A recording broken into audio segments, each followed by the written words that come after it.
अस्सलाम वालेकुम, सुबह बखैर, गुड मॉर्निंग। आज हमारे लिए कई हवालों से खुशियों का दिन है। सबसे पहले तो वबाई कौम कायद आज़म मोहम्मद अली जिन्ना का आज यौम पैदाइश है। पूरी कौम इस अजीम कायद को याद करिए जिसने बरसगीर के करोड़ों मुसलमानों का अपने वतन का ख्वाब पूरा किया। हम भी कायद आज़म को खराज अकीदत पेश करते हैं और उनके हवाले से शो में आज एक बहुत ही मुख्तलिफ और डिफरेंट एंगल से गुफ्तगू करेंगे। उनकी पर्सनालिटी का एक और ख़ासा था जो कि पूरी दुनिया ने विटनेस किया, उस पर बात करेंगे। दूसरा ये है कि दुनिया भर में आज क्रिसमस मनाई जा रही है। पाकिस्तान की अक़लियती बिरादरी भी अपना ये मजहबी त्यौहार नहायती जोश व जज्बे से मना रही है। पाकिस्तान में क्रिसमस के क्या रंग होते हैं, इस हवाले से भी हम आपके साथ एक बहुत ही मज़ेदार और ख़ूबसूरत रिपोर्ट शेयर करेंगे। तीसरी और समा की फैमिली के लिए आज का दिन यूँ भी काफ़ी अहम है कि आज समा की भी सालगिरह है। सहाफ़त का सबसे मोतबर नाम समा 16 साल का हो गया है। सनसनी नहीं, खबर का आलम लेकर समा ने जो सफ़र शुरू किया था वो आज भी जारी है। इस दौरान कई उतार चढ़ाव आए, मगर कराची से कश्मीर और गिलगित से गवादर तक समा आवाम की आवाज़ बना रहा है। सियासत के पेश ख़म हों या मईशत के आदाद शुमार, समा ने हमेशा आवाम तक हक़ाइक़ और तस्वीर के तमाम रुख पेश किए। इसी तरह अवामी और समाजी मसाइल को समा इक़्तिदार के ऐवानों तक पहुँचाता रहा है। समा की सालगिरह पर भी हमें आपकी दुआओं ने ख्वाहिशात की ज़रूरत है और उम्मीद है और दुआ है कि हमारा और आपका इस साथ सदा यूँ ही जारी रहे। ये तो जनाब आज के दिन की आम मुनासबत से कुछ बात होगी। आज क्योंकि 25 दिसंबर है और 25 दिसंबर को और बहुत सारी अहम पर्सनालिटीज़ की भी बरतें होती है। आज मुस्लिम लीग नून के कायद मियाँ मोहम्मद नवाज शरीफ की भी सालगिरह है, तो उनको भी हमारी तरफ से जनाब सालगिरह मुबारक हो, अल्लाह उनको सेहत दे। और साथ में हमारी बहुत ही प्यारी लेजेंड गुलकारा जो हमें नहीं रही, नैरा नूर साहिबा, उनकी भी आज सालगिरह है। और नैरा आपा की तो बड़ी खिदमात हैं टूवर्ड्स पाकिस्तान, उन्होंने आर्ट को बहुत सर्व किया है। खैर जी, अपने शो में सबसे पहले मुझे बात करनी इलेक्शंस के हवाले से, क्योंकि सिर्फ और सिर्फ जो मुल्क में बात हो रही है और जो तमाम तर गहमा गहमी है वो ऐसा लग रहा है इलेक्शंस को लेकर ही है। आपके घरों में भी जो डिस्कशन हो रही है वो भी इलेक्शंस पे हो रही है। टेलीविज़न पर डिस्कशन भी जो है वो भी इलेक्शंस को लेकर हो रही है। आप किसी बाज़ार में चले जाए तो वहाँ पर भी जो तमाम तर डिस्कशन हो रही होती है ना, वो भी इलेक्शंस के हवाले से ही हो रही होती है। तो मुल्क में मौसम चाहे सर्द हो भाई, लेकिन हमारा जो पॉलिटिकल मौसम है ये हमेशा हमने देखा है कि ये गर्म ही रहता है। जैसे जैसे 8 फरवरी का दिन करीब आ रहा है, सियासी हलचल मज़ीद तेज़ हो रही है। कौन कौन इलेक्शन का दंगल लड़ेगा, ख्वाहिशमंदों के नाम भी अब सामने आ चुके हैं। कागजात नामजदगी जमा करवाने की आखिरी तारीख जो थी वो आपको याद है कि वो 22 दिसंबर थी, लेकिन नून लीग, जमीयत उलमा इस्लाम, MKM पाकिस्तान और बलूचिस्तान अवामी पार्टी ने तारीख में तौसीक का मुतालबा किया था। फिर तारीख में तौसीक की भी गई और तौसीक थी जी 24 दिसंबर तक, 2 रोज़ की तौसीक थी। और उसके बाद फिर कहा गया था कि जो कागजात की जाँच पड़ताल के दिन होंगे वो होंगे 25 दिसंबर से लेके 30 दिसंबर तक। ये जो जांच पड़ताल का मरहला है ये तो शुरू हो गया है। तमाम तो सूरत हाल जान लेते हैं। हमारे साथ तो मौजूद हैं कराची से हमारे नुमाइंदे खुर्शीद आलम, लाहौर से हमें ज्वाइन करेंगे अरशद अली, और इस्लामाबाद से हमारे नुमाइंदे उस्मान जावेद ने हमें ज्वाइन किया है, उनको शामिल गुफ्तगू करेंगे। सबसे पहले तो खुर्शीद आलम साहब, वेरी गुड मॉर्निंग। मुझे ये बताएं कि क्या सूरत हाल है जी, कितनी गहमा गहमी आप देख रहे हैं? अब तो खैर नाम जमा करा दिए गए हैं और बड़े बड़े नाम भी सामने आ गए हैं और अब तो जाँच पड़ताल का अमल शुरू है। जी हाँ, बिल्कुल। इंतखाबात 2024 के लिए पहला मरहला तो मुकम्मल हुआ कि उम्मीदवारों के कागजात नामजदगी जमा हो गए। मुल्क भर की तरह कराची में भी हमने 7 DRO ऑफिस के बाहर और इलेक्शन कमीशन के बाहर लोगों की गहमा गहमी, सियासी कारकुनों के नारेबाजियाँ देखी और मुख्तलिफ सियासी जमातों, आज़ाद उम्मीदवारों ने अपने कागजात नामजदगी जमा कराए। बड़े बड़े नाम हैं, डॉक्टर खालिद मकबूल सिद्दीकी, मुस्तफ़ा कमाल, नबील गबोल, ख्वाजा सुहेल मंसूर, फैज़ान रावत, अरशद वोहरा, सईद गनी, कादिर खान मंदूखेल, शहबाज शरीफ, सारे बड़े नाम इस वक्त कराची से भी इंतखाबात में हिस्सा ले रहे हैं। और इस मरतबा आज़ाद उम्मीदवारों की भी एक बड़ी तादाद मैदान में आई है। उनमें ख़वातीन भी हैं जो पहली मरतबा अपने अज़्म के साथ सामने आई हैं। मैं आपको 2 ख़वातीन से मिलवाता हूँ। एक तो है madam Sumbul Akhtar, Pakistan conservative party से ताल्लुक़ है। मैडम, ये बताइए कि आप कौमी असम्बली के लिए उम्मीदवार हैं जी। और दूसरी उम्मीदवार है फरवा। हाँ जी। आप कौन से PS से हैं? PS 30। फरवा है PML नून से है, मुस्लिम लीग नून की ये कारकुन हैं और उम्मीदवार भी हैं। तो पहले तो ये बताइए कि सादा सवाल है कि घर का काम काज करती हैं आप या घर में नौकर हैं? नहीं, नौकर तो हैं लेकिन घर का भी साथ साथ करती हूँ मैं अपने। अब एमएनए बनने के बाद फिर कामकाज मुतासिर तो नहीं होगा? रोटी कौन पकाएगा, सालन कौन पकाएगा, नाश्ता कौन बनाएगा? ये बहुत अहम सवाल है, लेकिन मैं पिछले 23 ईयर्स से मैं अपने घर को इसी तरह मैनेज कर रही हूँ। मैं वर्किंग वुमेन हूँ, तो एमएनए अल्लाह करे मैं एमएनए बन जाऊँ, तो एमएनए बनने के बाद मुझे नहीं लगता है कि इतनी कोई मुश्किल मुझे पेश आएगी, क्योंकि माशाल्लाह कल मेरे बेटे की शादी भी है। बहुत मुबारक हो। अच्छा फरवा, आप बताएं कि ये आपका पहला तजुर्बा है और फरवा के साथ उनकी सास भी मौजूद हैं और दोनों यहाँ पर आए। अब ये बताएं कि आप दोनों की लड़ाई तो नहीं होगी कि घर का काम अब तुम करोगी या मैं? नहीं, ऐसी कोई बात नहीं। अल्हम्दुलिल्लाह हम लोग मिलजुल के रहते हैं और इनको देखते हुए यानी कि मैंने ये स्टेप उठाया है कि नेक्स्ट अगर ये इतनी यानी कि नून की तरफ से लड़ रही हैं, 20 सालों से इनका तजर्बा है, तो नेक्स्ट हमें भी आगे आना चाहिए यंगस्टर को और अपना विजन और घर को साथ लेके चलना चाहिए। तो कैसे साथ चलेंगे? असेंबली में 8-8 10-10 घंटे सिटिंग होती है, बहस हो रही होती है, तो फिर नाश्ते खाने और डिनर के लिए क्या तैयारी? को नौकर होकर आपने भी रखा हुआ घर में?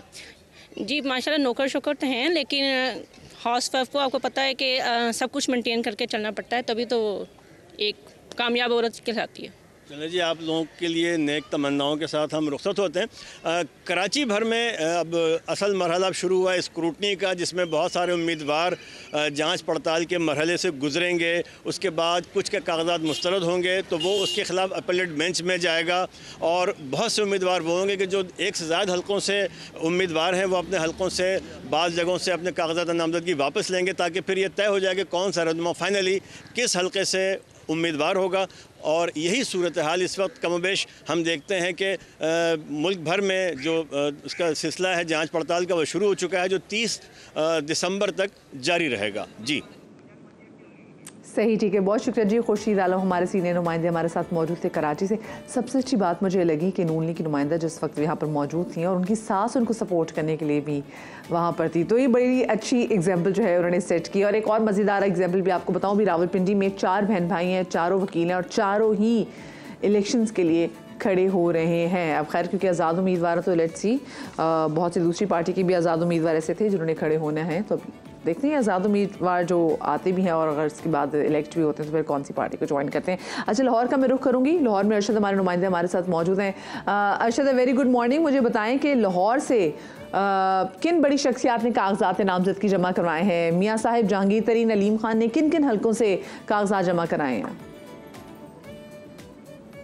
जी बिल्कुल मदीहा, लाहौर की 14 कौमी असम्बली की नशिस्तों पर कुल जो है वो 470 उम्मीदवारों ने कौमी असम्बली के ऊपर जो है वो कागजात नामजदगी जमा करवाए हैं। जबकि सूबाई असम्बली की अगर बात करें तो लाहौर में सूबाई असम्बली की 30 नशिस्तों के ऊपर 1408 उम्मीदवारों ने कागजात नामजदगी जमा करवाए हैं।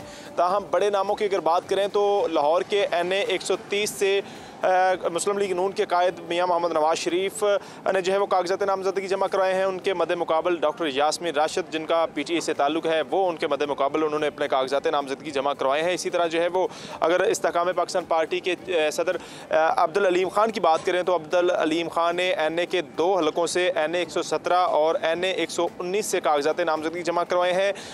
उनके NA 117 से अगर बात करें तो आसफ हाशमी उनके मद्दे मुकाबल होंगे और इसके साथ साथ अगर बात करें NA 119 में तो NA 119 में अलीम खान और इसके साथ साथ मरियम नवाज ने भी अभी जो है वो इस हल्के से कागजात नामजदगी जमा करवाए हैं। फिलहाल जो है वो अगर मियाँ मोहम्मद शहबाज शरीफ की बात करें तो मियाँ मोहम्मद शहबाज शरीफ ने NA 123 से कागजात नामजदगी जमा करवाए हैं और उनके मद्दे मुकाबल जमात इस्लामी के लियाकत बलोच ने भी कागजात नामजदगी जमा करवा रखे हैं और इसके साथ साथ PTI से उनके मद्दे मुकाबल अफजाल अहमद पाहट होंगे।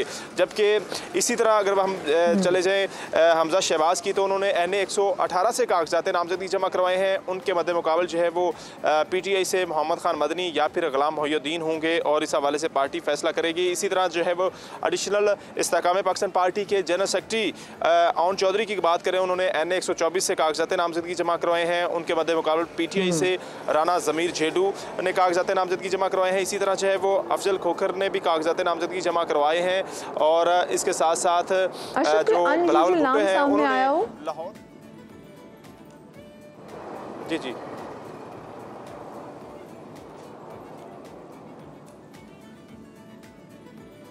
अरशद, कोई अनयूजुअल नाम ऐसे नाम सामने आया हो जो कि पहली बार जो है कोई इलेक्शन लड़ने जा रहे हो? जी बिल्कुल, जो है वो अभी तक जो इन कुछ हजरात वकील ज़रूर हैं, उनकी तरफ से जो है वो PTI की तरफ से उन्होंने पहली दफ़ा कागजात नामजदगी मुख्तलिफ हलकों से जमा करवाए हैं। और उन वकीलों में राना ज़मीर जेडू जिन्होंने बार की सियासत की है, उन्होंने जो है वो अब बाकायदा नेशनल असम्बली के लिए जो है वो कागजात नामजदगी जमा करवाए हैं। इसी तरह जो है वो अफजाल पाहट हैं, उन्होंने कागजात नामजदगी जो है वो जमा करवाए हैं। मोस्टली जो है वो इसमें नाई अगर बात करें तो PTI की तरफ से नायब वकील जिसमें अजहर सदीक हैं, उन्होंने जो है वो पहली दफ़ा जो है वो सियासी कदम रखा है और NA 122 से कागजात नामजदगी जमा करवाए हैं। इसके साथ साथ अगर बात करें मखसूस सीटों के ऊपर, जो है वो मखसूस सीटों के ऊपर भी जो है वो अब बाकायदा तौर पर कागजात नामजदगी का अमल का मुकम्मल हो चुका था। इलेक्शन कमीशन की जानिब से जो तरजीही लिस्टें थी वो भी अवेजा कर दी गई हैं और कागजात नामजदगी की जाँच पड़ताल का वो हम देख भी रहे हैं। बहुत सारी जो मखसूस नशिस्तों पर जो खवातीन होंगी वो तो लिस्ट हम देख रहे हैं मुख्तलिफ पार्टीज़ की जो हैं, वो वैसे भी कल से मीडिया पे देख भी रहे हैं। अच्छा, इस्लामाबाद से हमारे नुमाइंदे उस्मान जावेद हमारे साथ मौजूद हैं। उस्मान, ये बताएगा कि शहर इक़्तिदार में इलेक्शन के हवाले से क्या फ़िज़ा बनी हुई है? कोई जोड़ तोड़, कोई खुफिया मुलाकातें, क्या हो रहा है इस्लामाबाद में? जी बिल्कुल, इस्लामाबाद में सियासी सरगर्मियां अपने अरूज पर हैं। जोड़ तोड़ की सियासत भी चल रही है। उम्मीदवार एक दूसरे से मुलाकातें भी कर रहे हैं और एक दूसरे को कन्विंस भी कर रहे हैं और एक दूसरे को अपने मुकाबले में बिठाने की कोशिश भी कर रहे हैं और उनकी सपोर्ट हासिल करने की भी बात कर रहे हैं। इस्लामाबाद में बुनियादी तौर पर कौमी असम्बली के 3 हल्के हैं, NA 46, 47, 48। इन तीनों हल्कों में मजमूई तौर पर 5 रोज़ जो इलेक्शन कमीशन ऑफ पाकिस्तान ने कागजात नामजदगी जमा करवाने के हवाले से वक्त दिया गया था, उसमें मजमूई तौर पर 209 उम्मीदवारों की जानिब से कागजात नामजदगी जमा कराए, जिसमें तमाम जो बड़ी सियासी जमातें हैं उनके उम्मीदवार भी सामने आए हैं। आज़ाद उम्मीदवारों की भी बड़ी तादाद है और इसके साथ साथ ट्रांसजेंडर्स भी NA 46 और 47 से इस बार इलेक्शन लड़ेंगी और मैदान में मौजूद है। मजमूई तौर पर 209 उम्मीदवार हैं और जिस तरह खुर्शीद आलम साहब ने बताया कि 2 ख़वातीन उम्मीदवारों से भी मुलाकात करवाई, लेकिन अगर हम मुल्क भर में ख़वातीन वोटर्स का कंपैरिजन करें तो इस्लामाबाद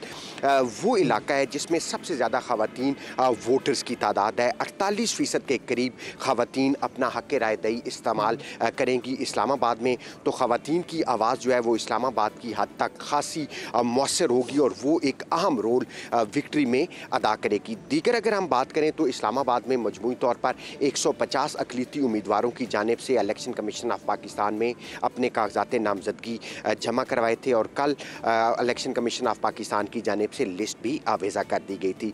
इसके साथ साथ जो ट्रिब्यूनल्स का मामला है, इलेक्शन कमीशन ऑफ पाकिस्तान ने मजमूई तौर पर मुल्क भर में 24 ट्रिब्यूनल्स कायम कर दी गए हैं। वफाकी दारुल हुकूमत इस्लामाबाद में तीनों हलकों के लिए एक ट्रिब्यूनल कायम किया गया है, जबकि अक़लियतों के हवाले से जो कागजात नामजदगी मुस्तरद या मंजूर होने के हवाले से भी एक एपलेट ट्रिब्यूनल कायम कर दिया गया है। सिंध में 6 है, पंजाब में 9 कायम किए गए हैं, KPK में 5 कायम किए गए हैं और बलूचिस्तान में 2 एपलेट ट्रिब्यूनल्स कायम कर दिए गए हैं। इसके साथ साथ जो गहमा गहमी है वो खासी अरूज पर इस वक्त दिखाई दे रही है और इस्लामाबाद में अब क्योंकि बैनर्स भी आवेज़ा होने शुरू हो गए हैं, होल्डिंग्स भी जो सियासी मुझे चलिए बताइए, तो आपने मुझे सारी रिपोर्ट दे दी, मुझे मैं आपसे पूछ रही कि खुफिया ऐसी मुलाकातें कोई जोड़ तोड़ कहीं अभी भी हो रहा हो तो ये बताएं कि इन्फ्लुएंस करने की कोशिश की जा रही हो जो इंडिपेंडेंट कैंडिडेट है उनको।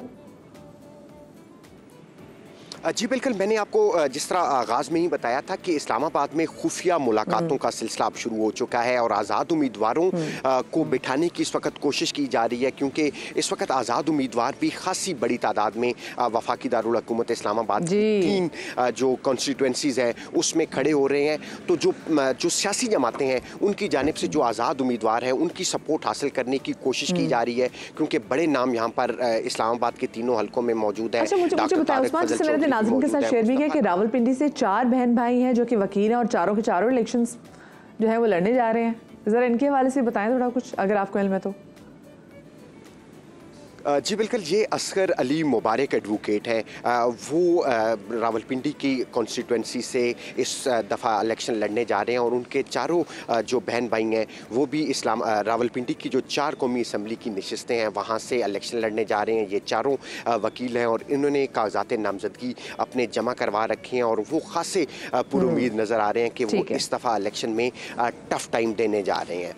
तो जो सियासी सरगर्मियाँ हैं वो खासी अपने अरूज पर हैं और क्योंकि जो गैर यकीनी की सूरत हाल है वो अब ख़त्म हो चुकी है और अब सबको ये पता है कि 8 फरवरी को इंतखाबात होने जा रहे हैं और उस हवाले से सियासी जोड़ तोड़ भी बन रहे हैं। आज़ाद उम्मीदवार भी इसमें अपना खासा अहम किरदार अदा कर रहे हैं और इसके साथ साथ अभी तो ज़रा स्क्रूटनी का प्रोसेस जो है वो जारी है, उसके बाद देखते हैं कि फिर आगे जाके क्या कुछ चीज़ें हमारी आंखें जो हैं वो देखती हैं। बहुत शुक्रिया जी, हमारे नुमाइंदे इस्लामाबाद से और हमारे लाहौर से हमारे नुमाइंदे अरशद और थे, आप दोनों का बहुत शुक्रिया।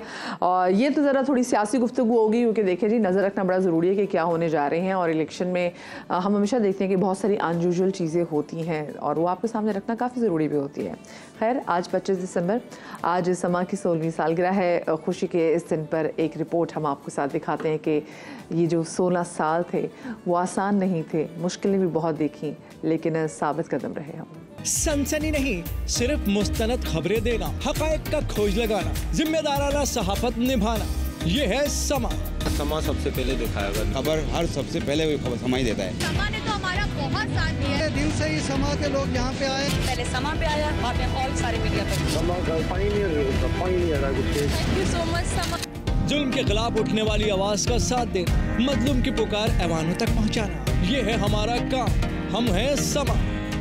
कोई शक नहीं कि आपका इसमें समा का बड़ा रोल रहा। क्रेडिट गोज़ टू समा। मुबारकबाद देता हूँ समा टीवी को। समा के 16 साल सफर में कराची से लाहौर तक सहाफत का ये सफर दिन रात जारी रहा। शहर इक़्तिदार से रोशनियों के शहर तक और बागों के शहर से फूलों के शहर तक, हुकूमतों से ओपोजिशन तक, वफाक से सूबों तक, सियासत से अदालत तक, समा हर जगह जगमगाया। सुप्रीम कोर्ट से आज ही हुक्म इम्तिना जारी होने का इम्कान है। Chief justice of Pakistan justice Qazi Faez Isa जो है वो केस की समाअत कर रहे हैं। बड़ी अहम खबर आ रही है, सुप्रीम कोर्ट ऑफ पाकिस्तान ने लाहौर हाई कोर्ट का फैसला मुअत्तल कर दिया है। समा टीवी, ये बात दुरुस्त थी कि समा टीवी में चले गई। समा बहुत रिस्पॉन्सिबिलिटी इसको कर रहे हैं। मुआशरत से मईशत तक और खेल से तफरीह तक इस मुल्क ने मुझे बहुत कुछ दिया। ये है लाला का समा। मईशत में उतार चढ़ाव या अवामी समाजी मसाइल पर बात, हर खबर जिम्मेदारी के साथ समा के जरिए अवाम तक पहुंची।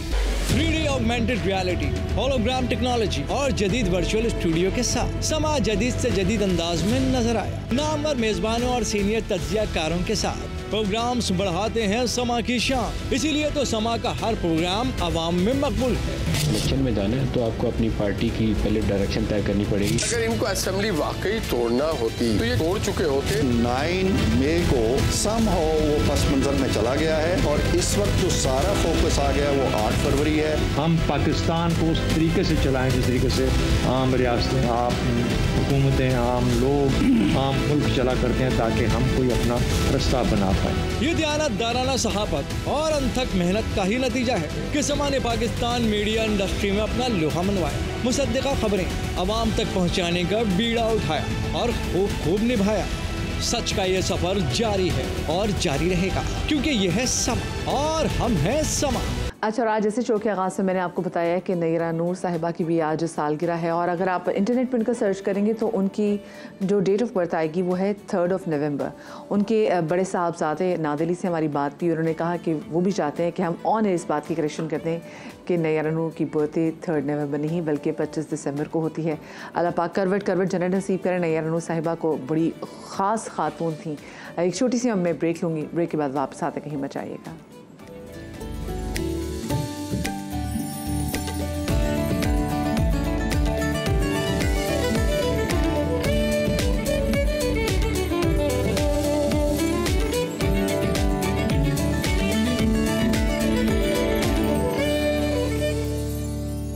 Welcome back after the break. और ब्रेक के बाद ज़रा बात कर लेते हैं क्रिकेट के हवाले से, क्योंकि कल मेलबर्न में पाकिस्तान और ऑस्ट्रेलिया के दरमियान दूसरा टेस्ट मैच होने जा रहा है। पर्थ में तो माशाल्लाह से जो कारकर्दगी थी, अल्लाह न करे ऐसी कारकर्दगी हम या हमारी आने वाली नस्लें कभी ज़िंदगी में देखें, क्योंकि बहुत ही बुरा हाल है, बहुत ही बुरा हाल है, अल्लाह माफ़ करे।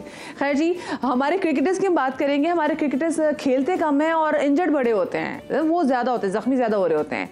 पाकिस्तान टीम की वो खिलाड़ी जिन्हें फिटनेस का सामना है उनमें फास्ट बॉलर नसीम शाह, हारिस रऊफ शामिल हैं, जबकि लेग स्पिनर इब्रार अहमद भी दाएं टांग में तकलीफ के बायस पहले टेस्ट नहीं खेल सके थे, आपको याद है। और खुरम शहजाद के बाद स्पिनर नुमान अली भी टेस्ट सीरीज से बाहर हो गए। मतलब मुझे तो डर है कि पूरी टीम ही ना बाहर हो जाए, इससे पहले कि हार के बाहर हो जाए, ऐसा लगता है जख्मी होकर बाहर हो जाएंगे। अच्छा, उनकी जगह मोहम्मद नवाज को टीम में शामिल किया गया है। क्रिकेट की सूरत हाल पर बात करते हैं और जो उनकी फिटनेस जो है उस हवाले से बात भी करेंगे, क्योंकि फिटनेस के बहुत इनके मसले मसाइल हैं। ये तमाम तर प्लेयर्स हमारे बहुत यंग हैं, अगर इनके फिटनेस के इश्यूज़ सही टाइम पे एड्रेस ना हुए तो इनका करियर जो है इन द लॉन्ग रन मुतासर हो सकता है। साबिक स्पोर्ट्स फिजिशियन डॉक्टर अमात अहमद हमारे साथ मौजूद हैं, उनको शामिल गुफ्तगू करेंगे। और साथ में समा के नुमाइंदा बराए स्पोर्ट्स हुज़ैफा खान इस वक्त मिस्टर स्टूडियोज में मौजूद है। अस्सलाम वालेकुम Huzaifa and welcome to my show. अस्सलाम वालेकुम डॉक्टर साहब, वेलकम टू सुबह का समा। डॉक्टर साहब, सबसे पहले तो मुझे ये बताइएगा कि ये ऐसा क्या मसला है, कोई नज़र लग गई है, क्या हो गया? मुझे तो समझ में नहीं आता, ये हमारे लड़कियों के फिटनेस के इश्यूज़ हल ही नहीं हो रहे। Thank you for inviting me जी। फर्स्ट ऑफ ऑल मैं सिर्फ पहले भी बहुत बार ये बात कर चुका हूँ, I have said that repeatedly, कि जब तक पाकिस्तान क्रिकेट या पाकिस्तान स्पोर्ट्स के अंदर स्पोर्ट्स इंजरी प्रिवेंशन स्ट्रैटेजीज़ पे काम नहीं होगा, वो इंट्रोड्यूस नहीं होंगी, स्क्रीनिंग या ट्रियाज प्लेयर्स का नहीं होगा कि बॉलर्स की क्या डिफिशिएंसीज़ हैं, बैट्समैन की क्या डिफिशिएंसीज़ हैं, तब तक अनफॉर्चुनेटली हमें इस किस्म की इंजरीज से दो चार होना पड़ेगा। और ये रिपीटेडली ये चीज़ें होती रहेंगी। मैंने आपको याद होगा आपके ही प्रोग्राम के हवाले से मैंने बात की, वर्ल्ड कप हो रहा था, मैंने आपको कहा था कि मैंने बहुत अर्सा पहले प्रेडिक्ट किया था कि शाहीन आफरीदी इंजर्ड हो जाएंगे। वर्ल्ड कप से पहले की बात है, ये जो पहला वर्ल्ड कप था, मेन वर्ल्ड कप। और वो उसके बाद से आप देख सकते हैं कि Shaheen Afridi although is only 23 years old, लेकिन वो उनकी बॉलिंग की स्पीड जो है 148 से 127 पे आ गई है। अब 127 की स्पीड पे आप चाहे बहुत अच्छा यॉर्कर फेंकें या आप बहुत अच्छी रिवर्स स्विंग फेंकें, क्योंकि मैं खुद क्रिकेट खेलता हूँ, मैं काउंटी लेवल क्रिकेट खेलता हूँ इंग्लैंड में, तो मुझे ये पता है कि बैट्समैन जो है उसके लिए बहुत आसान हो जाता है खेलना। क्या वजह है कि शाहीन आफरीदी अभी तक फिट नहीं है, मेंटली फिट नहीं है, क्योंकि उनका मेंटल बैरियर है जिससे वो क्रॉस नहीं कर सकते। उसकी वजह जब भी वो भागते हैं उनके जहन में एक बैरियर है कि मैं शायद दोबारा इंजर्ड ना हो जाऊँ। फिर हमारे पास एग्जाम्पल है नसीम शाह की, he is only 22 years old. उसके बाद हसनैन है हमारे बड़े fast bowler, one of the quickest bowlers, वो इंजर्ड है पिछले 3 महीने से 4 महीने से, और वो इंग्लैंड में अपना इलाज करवा रहे हैं। फिर रिसेंटली हमने खुरम शहजाद का देखा कि उनको रिब फ्रैक्चर हो गया, मसल रप्चर हो गया, और दोनों ने इतनी अच्छी परफॉर्मेंस दी, लेकिन प्रॉब्लम यही थी कि उनको किसी ने पहले देखा ही नहीं, किसी ने गौर ही नहीं किया कि उनके सारे बॉडी के जो मसल्स हैं, उनके ग्रुप्स जो हैं, क्या वो रेडी भी हैं इतनी स्ट्रेस लेने के लिए। और उसके बाद हारिस रऊफ भी हैं जो कि पूरी तरह फिट नहीं है, हमने उनको वर्ल्ड कप में देखा कि वो इतना अच्छा परफॉर्म नहीं कर सके। ये सब वो प्लेयर हैं मलिहा जो इस वक्त पाकिस्तान की जो सेंट्रल कॉन्ट्रैक्ट्स हैं उनमें ए और बी कैटेगरी के प्लेयर्स हैं, जो तकरीबन 1.5 मिलियन से 6 मिलियन रुपीस पर मंथ पे उनको पे किया जाता है। जी बिल्कुल ऐसा ही है, बिल्कुल ऐसा ही है। क्या ये लोग आउट ऑफ द बॉक्स नहीं सोच सकते? मैं समझ सकता हूँ कि पाकिस्तान क्रिकेट के बोर्ड के पास तो कोई ऐसी फैसिलिटी अवेलेबल नहीं है। हमारे पास एक भी पूरे पाकिस्तान के अंदर एक भी proper functioning sports science lab नहीं है, जबकि हमारे हमसाया मुल्क के अंदर तकरीबन 50 स्पोर्ट्स साइंस लैब जो हैं वो एग्जिस्ट करती हैं। और मैं अगर आपको उनमें तो मैं डॉक्टर मां साहब, मतलब अगर विराट कोहली भी अगर कहीं से बहुत लंबी छलांग मार लेना, तो जहाँ से उसने अपनी इंश्योरेंसेस कराई ना, तो वो कंपनीज आके बोलना शुरू कर देंगे कि भाई नहीं, आप ये नहीं कर सकते अपने साथ, हमारे साथ ऐसी कोई चीज़ क्यों नहीं। और मुझे तो ये समझ में नहीं आता कि हमारे साथ क्यों एक ऐसा जो इनकी फिटनेस को लेके हम इनको कोई डॉक्टर्स का पैनल क्यों मौजूद नहीं है, क्योंकि हमारे तो होता है कि एंड में डॉक्टर को भी कहते थे वीज़ा नहीं मिला तो डॉक्टर को लेकर आना था। तो इस चीज़ पर क्यों नहीं सोचा जा रहा होता? ये इतने यंग लड़के हैं, 22 साल 23 साल इनकी उम्रें हैं, एक इनकी कोई ऐसी चीज़ जो रह गई तो बस फिर तो उनके तो करियर 25 साल से पहले ही ख़त्म हो जाएंगे। जी, मैं उसी चीज़ को एल्यूड करना चाह रहा था कि अगर आप वर्ल्ड ऑफ स्पोर्ट्स में देखें तो उसमें हमारे पास ऐसी एग्जांपल्स हैं, जिस तरह एक क्रिस्टियानो रोनाल्डो एक फुटबॉलर है, he is 38 years old, but when he plays football he plays like a 22 year old. उनकी इतनी अच्छी फिटनेस है कि वो अपनी जो कहते हैं कि उम्र से भी बहुत यंग प्लेयर्स की तरह वो खेलते हैं। हमारे पास वर्ल्ड ऑफ क्रिकेट के अंदर बहुत अच्छी एग्जांपल्स हैं। आपने खुद बड़ी अच्छी एग्जांपल दी विराट कोहली की, he is 36 years old, Rohit Sharma 36 years old, Jamie Anderson England के फास्ट बॉलर हैं जो कि एट अ स्ट्रेच 12 से 14 ओवर टेस्ट मैच में अभी भी करते हैं। उसके बाद हमारे पास इंडिया के एक और बॉलर हैं बुमराह, जिनको इंजरी हुई और इंजरी के बाद जो वापस आए तो he came back even more stronger, वो ज़्यादा लीथल थे और वो किसी से भी खेले जा रहे थे। मेरे कहने का मतलब है ये क्या कर रहे हैं बाकी ममालिक जो हम लोग नहीं कर रहे, और उसमें बड़ा सिंपल सा क्वेश्चन मेरे ख्याल से जो नतीजा मैं अखज़ कर रही हूँ ना डॉक्टर साहब, वो ये मसला है कि हम एक अच्छे डॉक्टर्स का टीम नहीं रख सकते। हम महंगी फीसें अपने प्लेयर्स को दे देंगे, वो प्लेयर्स खेलेंगे भी नहीं, वो अनफिट भी रहेंगे और वो टीम से बाहर भी रहेंगे, बट हाँ उनको पैसा ठीक ठाक जा रहा होगा, लेकिन हम अच्छा महंगा कोई डॉक्टर्स का पैनल वो अफोर्ड नहीं कर पा रहे, तो वो शायद थोड़ा बहुत बेहतर हो जाता। अच्छा, हमारे साथ क्योंकि हमारे रिपोर्टर हुज़ैफ़ा खान भी स्टोरीज में मौजूद हैं। हुज़ैफ़ा, कोई रह गया टीम में जो फिट? कौन अभी एक और ना हमने ये क्या हो रहा है, कितने लोग निकल गए? सरफराज को भी टीम से आउट कर दिया, वो तो फिट थे ना। देखिए, इंजरी का जहाँ तक ताल्लुक है ना, वो पाकिस्तान क्रिकेट बोर्ड का जिस तरीके से बात कर रहे थे कि आपके पास कोई बायोमैकेनिक्स लैब नहीं है, कोई आपके पास एक डॉक्टर्स का पैनल नहीं है जो रेगुलर इंटरवल के बाद खासतौर पे फास्ट बॉलर्स को चेक करे, क्योंकि हमारी जो विकेट्स हैं वो थोड़ी डेड विकेट्स होती हैं, यहाँ पे इतना ज़्यादा जोर नहीं लगता। और जो नया बॉलर या डोमेस्टिक का बॉलर आ रहा होता है उसको कोचेज एनालाइज नहीं करते कि अक्सर कहाँ पर उसका फुट लैंड कर रहा है। जैसा भी आपने खुर्रम शहजाद की बात की, डॉक्टर साहब ने बात की कि वो एक मैच के बाद इंजर्ड हो गए, तो मतलब उनका जो बायोमैकेनिक्स था, जो उनका लैंड करने का अंदाज था, उसमें कहीं ना कहीं मसाइल मौजूद थे। जैसे उनकी बॉडी के ऊपर फटीग पड़ी, स्ट्रेस पड़ा, तो वो इंजर्ड हो गए। तो एक तो आपके पास कोई ऐसा पैनल, कोई ऐसी टीम, कोई ऐसा बोर्ड मौजूद नहीं है जो हर 2 महीने 3 महीने के बाद, जैसे भी बुमराह की मिसाल थी, बहुत अच्छी मिसाल थी कि बुमराह जब इंजर्ड हुए तो दे टुक अ फुल टाइम कि उनको जितना भी रिकवरी लेनी है वो पूरी तरीके से उसके। अगर हम रिस्पेक्ट में शाहीन को देखें तो पाकिस्तान क्रिकेट बोर्ड या पाकिस्तानी अवाम जो थी बहुत रेडी थी कि 2 महीने बाद शाहीन को खिला दो, 3 महीने। उससे क्या होता है कि अभी आप पुरानी इंजरी से रिकवर नहीं होते, क्योंकि फास्ट बॉलर की एक इंजरी उसका कैरियर खत्म कर सकती है। हसनैन की आपने बात की, बिल्कुल गायब है। नसीम शाह वाज रिलक्टेंट, क्योंकि जब वो खेल रहे थे लंकन प्रीमियर लीग तो उनके शोल्डर में पेन होता है, तब भी पाकिस्तान क्रिकेट बोर्ड को ख्याल नहीं आया कि ये 22 साल का हमारा नौजवान है, हमने वर्ल्ड कप खेलना है। वर्ल्ड कप ईयर था, तब भी पाकिस्तान में किसी ने नहीं सोचा कि नसीम शाह को हम बचा लें, नहीं हुआ। और ये अभी लगती जा रही है। आप कह रही हैं कि एक खुर्रम शहजाद भी है, आप हमारे पास एहसानुल्लाह का आपने बड़ा नाम सुना होगा कि एक यंग फास्ट बॉलर जो है वो पहाड़ों से आए और 150 प्लस वो कर रहे थे। अच्छा। एक सीजन उन्होंने खेला पीएसएल का और वो T20 टीम में आए और उनकी जो है वो जो कोहनी थी वो इंजर्ड हो गई। कोई बच्चा भी तो ये हैरान हुई कि क्या टेक्निक्स है, हमारे कोचेस क्यों नहीं देख रहे, हमारे लड़के गलती पे गलती ऐसी करे कि वो बेचारा अपना नुकसान कर रहे हैं। देखें, आप इस वक्त पहली बार ऐसा हुआ है, वकार यूनुस ने कल बोला ऑस्ट्रेलिया में बैठ के कि मुझे हैरानगी हो रही है कि पाकिस्तान के पास फास्ट बॉलर नजर नहीं आ रहे। पाकिस्तान को कहा जाता है ना लैंड ऑफ फेसर्स, मतलब हर गली से आप फास्ट बॉलर उठा सकते हैं। और अब ये हो रहा है कि ऑस्ट्रेलिया में जब हम गए तो 130, 140 से 135 से ऊपर पाकिस्तानी पेसर्स बॉल नहीं कर पा रहे। मतलब ये तो ऐसा था कि पाकिस्तान जहां से चाहे फास्ट बॉलर उठाए और दुनिया को दे दे, और अब ये सूरत हाल आ गई है कि 140 टच नहीं हो रहा हमारे बॉलर से। यही वजह है क्योंकि हम प्लान नहीं कर रहे, हमारे जो मेन फास्ट बॉलर थे वो बाहर हो गए। ये सूरत हाल है इस वक्त। अच्छा, तो मुझे बताएं, अभी आपको जो कल प्लेइंग 11 है वो जबरदस्त है। मैं बहुत कोई ऐसे मशहूर नाम भी नहीं सुन रहे प्लेइंग 11 में। मुझे तो दुख है कि हमारे सैफी भाई को बाहर निकाल दिया, और मतलब ठीक है उनसे परफॉर्म तो कराते आप, आपके पास ऑप्शन तो थी। देखें, प्लान होता है 2 टेस्ट मैचेस आप खेलने जा रहे हैं। सरफराज अहमद ने पूरी कायद-ए-आज़म ट्रॉफी में 400 के करीब रन किए। इससे पहले जो न्यूजीलैंड के टूर था, आपको याद होगा, जब पाकिस्तान में सीरीज हुई थी 350 रन किए, 100 की मैच विनिंग इनिंग्स खेली कि पाकिस्तान को वापस लेकर आए। आपने एक मैच की बुनियाद पर उनको बाहर कर दिया। ये प्लानिंग क्या थी? मतलब आपने 2 टेस्ट मैचेस में से एक टेस्ट मैच में सोचा कि बस अब आप रिजवान को साथ कैरी कर सकते थे, सलमान अली आगा की जगह आपके पास ऑप्शंस मौजूद थे, लेकिन लैक ऑफ प्लानिंग और जो पैनिक बटन दब जाता है ना कि एक शिकस्त हुई। इससे पहले हम ऑस्ट्रेलिया में कब जीते? बैक इन 20 बिल्कुल सही कि आपने वकार यूनुस की बात की, तो मुझे याद है वकार यूनुस के टाइम में भी हम नहीं जीते थे। द ग्रेट वसीम अकरम थे, जावेद भाई थे, इन टाइम में भी नहीं गए। तो पैनिक बटन क्यों दब जाते हैं? हमारा अपने प्रोसेस के ऊपर ट्रस्ट नहीं है। अगर आप दिलेराना क्रिकेट खेलना चाहते हैं तो आप मौका तो दें। Exactly, we need to trust the process. बहुत शुक्रिया जी। डॉक्टर अमाद अहमद हमारे साथ मौजूद थे, हुज़ैफ़ा हमारे नुमाइंदे हमारे साथ मौजूद थे, और ज़रा हमने काफ़ी सेर हासिल गुफ्तगू की फिटनेस के हवाले से। अल्लाह करे जी फिटनेस के मसाइल हमारे हल हो जाए, वरना पता नहीं हमारी क्रिकेट कहाँ चली जाएगी। मुझे छोटी सी ब्रेक लेनी, ब्रेक के बाद मिलते हैं, कहीं मत जाइएगा।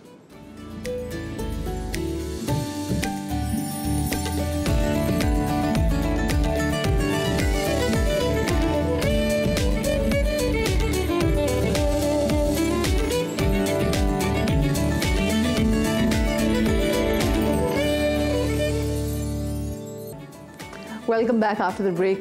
कायद-ए-आज़म की आज सालगिरह है, और कायद-ए-आज़म को ज़रा आज उनकी पर्सनालिटी का एक और ख़ासा हम आपके साथ शेयर करेंगे। कायद-ए-आज़म बहुत हार्ड वर्किंग थे। उनकी पाकिस्तान बनाने के लिए जो कुर्बानियाँ वो भी हम किसी भी सूरत में छुटा नहीं सकते, और हम जितना भी तस्करा करें वो कम है। लेकिन एक चीज़ जो आप उनकी जितनी भी पिक्चर्स देख लें, तो उसमें आप नोटिस करते और ऑब्जर्व करते थे कि कायद आज़म की style statement which was loud, I mean नज़र आ रही होती थी कि क्या परफेक्ट टेलर्ड सूट्स उन्होंने पहने होते थे, जो मोनोकल उनके साथ होता था, वो हर चीज़ एक एक चीज़ जिस तरह से एसेसरीज उनके पास जो मौजूद थी, अगर हम अभी देखें तो हम अपने सियासतदानों में वो वैसा स्टाइल नहीं देखते। 1946 पाकिस्तान बनने से भी एक साल पहले न्यूयॉर्क टाइम्स में उनको वेल ड्रेस्ड जो है ना पॉलिटिशियन का नाम भी उनको क्या कहते हैं ना खिताब उनको दिया गया था कि वो ऐसी उनकी स्टाइल स्टेटमेंट थी। तो ज़रा उस पर ज़रा तफसीलन बात करेंगे। हमारे साथ तो मौजूद हैं पाकिस्तान के मारूफ डिज़ाइनर मुनीब नवाज़, उनको शामिल गुफ्तगू। अस्सलाम वालेकुम मुनीब एंड वेलकम टू सुबह का समा। मुनीब, सबसे पहले तो मुझे ये बताइए कि हम जब भी कायद आज़म की कोई भी पिक्चर देखें, उन्होंने शेरवानी पहनी हो, उन्होंने सूट्स पहने हो, उनके जूते हों, उनकी कैप हो, हर एक चीज़ बताती थी कि कितना उनका ध्यान है हर चीज़ की डिटेलिंग पे। जब आप देखते हैं बीइंग अ डिज़ाइनर, तो आप इससे क्या इंस्पिरेशन लेते हैं और किस तरीके से आप कायद आज़म की स्टाइल स्टेटमेंट को डिफाइन करेंगे यहाँ पे?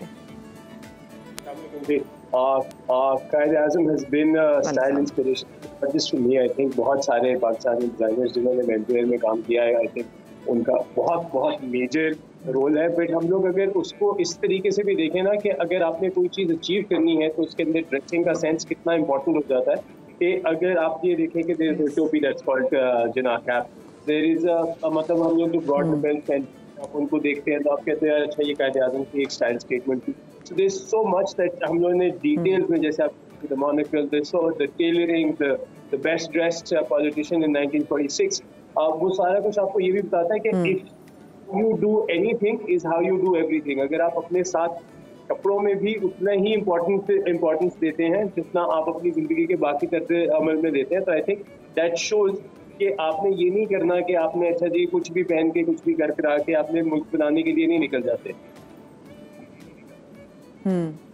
बिल्कुल सही कह रहे हैं। अच्छा, मैं कायद आज़म के बारे में पढ़ी थी कि कायद आज़म के पास तकरीबन 200 से ज़्यादा टेलर्ड सूट्स थे और शाज़ो नादिर ही किसी ने देखा था कि कायद आज़म ने कभी कोई अपना सूट जो है वो रिपीट भी किया हो। इधर अगर मैं स्पेसिफिकली बच्चों से कहूँगी भी, जो बच्चे में देख भी रहे हैं कि अगर आप जाएँ मज़ार कायद में नीचे, फिर उसके बाद जो एक म्यूजियम है उसमें जो चीज़ें पड़ी हुई कायद आज़म की जो एक टाइम उनके पास थी, तो अगर हम वो सूट की अभी भी स्टिचिंग देख लें तो आप कहते हैं कि भाई मतलब सेवल रो लोगों को इसका मालूम ही नहीं है, तो सेवल रो ने कायद आज़म के लिए इतने जो सूट्स बनाए, और मैं तो और स्टिच बाय स्टिच ऐसी चीज़ है कि आप देख के हैरान हो जाते हैं कि भाई उस टाइम इतना एक बंदे का ये टेस्ट था।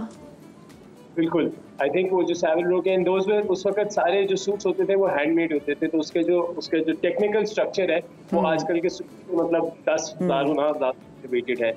उसके अलावा मतलब टू अंडरस्टैंड कि उनकी बॉडी बहुत लीन थी और फिर भी he could were those really wide level, वो एक बड़ा इंपॉर्टेंट एलिमेंट है कि उस वक्त के जो टेलर्स जिनके साथ वो काम करते थे, दैट ऑल्सो शोज कि उनकी टीम सिलेक्शन कितनी अच्छी थी कि वो जिन लोगों के साथ काम करते थे वो उनकी पर्सनैलिटी को, उनकी बॉडी टाइप को कितना बेहतर समझते थे।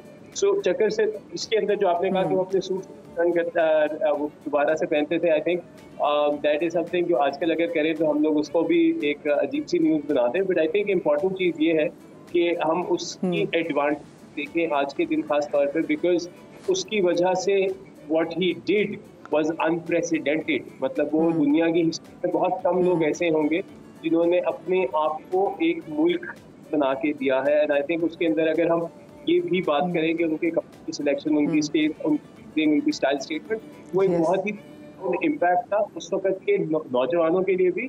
एंड मतलब ऑल्सो नोइंग द फैक्ट कि जी the women also took after the whole style, and I think they really helped and got onto the bus of effort. Munib, मैं अभी भी कायद आज़म के जो जूतों की जो कलेक्शन है वो मैं देखती हूँ तो और मैं हैरान होती हूँ कि भाई इतने ज़बरदस्त जूते हैं। मतलब अभी भी अगर वो देखें तो किसी के पास वो एक या दो ही जूते हो तो लोग अपने आप को समझते हैं कि बड़े फैशनेबल हैं, लेकिन उनके पास पूरी सीरीज सी, उनकी हर तस्वीर में आप उनके जूते देखेंगे, उनके जूते बिल्कुल डिफरेंट हैं। वो मोनोकल जो वो यूज़ करते थे, वो जो एसेसरीज़ उनके पास तमाम तर मौजूद थी, हम नहीं देखते कि कोई भी शख्स उनके पास, और मोनोकल तो उस टाइम पर बहुत बड़ी गेम होती थी जो कि कायद आज़म स्पेसिफिकली हम देखते थे, कभी उनकी पॉकेट में होता था और कभी जैसे एक फातिमा जिन्ना के साथ की तस्वीर भी है तो उन्होंने अपनी बिल्कुल गले में डाला हुआ है, तो वो बड़ा ज़बरदस्त लगता था। Again, you have to see this as a point of view of a personality। एक इंसान है जिसकी पर्सनालिटी obviously उन्होंने में अपनी तालीम हासिल की, तो kind of exposure of dressing, exposure of ये टेलरिंग, एक्सपोजर ऑफ स्टाइल, और उसके बाद जब वो इंडिया सब कॉन्टिनेंट में भी आके उन्होंने दिखाई, I think one thing that kind of got a lot of attention was कि ये एक इंसान unique, he stands out from the crowd. So ये एक बहुत इंपॉर्टेंट एस्पेक्ट होता है when you achieve goal in your life, that is जो कि थोड़ा सा absurd लोगों को लग रहा हो, बट अगर आपने उसके साथ साथ अपनी ड्रेसिंग को, अपने आप को उस तरीके से मेंटेन नहीं किया हुआ ना, जैसे सैड देखते हैं when you look at the news and you look at our politicians talking to each other, तो आप उसके अंदर वो एक सेंस ऑफ स्टाइल मिस करते हैं, आप एक सेंस ऑफ camaraderie मिस करते हैं, आप सेंस ऑफ मिस करते हैं कि यार अच्छा जी आपने अपने आप के साथ क्या किया हुआ है, तो आप मुल्क के साथ क्या करेंगे सैडली. तो वो उस तरह की चीज़ें I think become a very important part as a lesson हम सब के लिए, कि जी आज के लिए हम लोग as the people who are growing up to be the next generation of Pakistani politics, उसके अंदर हमने ये चीज़ों को इम्पोर्टेंस देनी, नॉट जस्ट कि जी हमें पाकिस्तान मिल गया हम उसके साथ सफेद शलवार कमीज ही करते. And he was way ahead of his time. The reason why his daughter used to call her Dandy, क्योंकि जो उनका स्टाइल स्टेटमेंट ऐसा था, वो एक्चुअली वो कहते हैं जाज़िब नज़र. सो कायद आज़म वाज डैड जाज़िब नज़र. बहुत शुक्रिया जी. मुनीब नवाज मारूफ डिज़ाइनर हमारे साथ मौजूद थे, बात कर रहे थे कायद आज़म के स्टाइल स्टेटमेंट के हवाले से, जो कि अभी भी इस दौरे हाजिर के किसी भी पॉलिटिशियन के लिए, किसी भी शख्स के लिए उनको मैच करना मुश्किल है. छोटी सी ब्रेक लेने, ब्रेक के बाद मिलते हैं.